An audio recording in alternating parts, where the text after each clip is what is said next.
So it turns out that it's entirely possible for something to be fuel inefficient and yet economically efficient. My guess is the person who has that pickup either likes towing things or has things to haul, and they value the ability to do that more than the money that they give up, or rather the opportunities to use that money for something else that they then spend on gasoline. It turns out there are many cases of this. It used to be, now in this day and age, compact fluorescent bulbs, they were the initial fuel or energy efficient. In which case we would talk about lumens, the amount of light you get per kilowatt hour. And it turned out that fluorescent bulbs were far more energy efficient than incandescent bulbs. The old ones with the coil in them that resistance would cause to light up. They used a lot of energy in the process compared to fluorescent bulbs. Now, a lot of people didn't like fluorescent bulbs, and so they continued to buy incandescent bulbs, and I was one of them.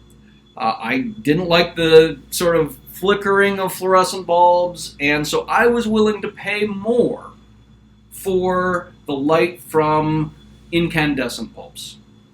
And so it turns out that anything can actually be economically efficient if the value that you get out of something is greater than the value that you're giving up. Turns out solar heat, wood heat, natural gas, all of them can be efficient.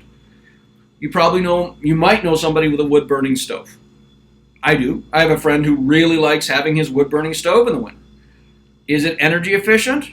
Well, first question is compared to what?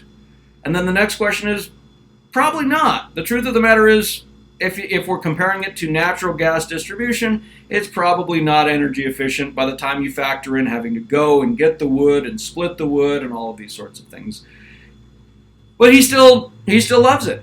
And so what that tells us is that it must be economically efficient. If it wasn't economically efficient, he would be switching over. So in the case of my parents, they have a log home outside of Belgrade. They used to have a wood-burning stove that heated the entire house. The whole house was heated by a wood-burning stove. Now they have a natural gas stove. What happened?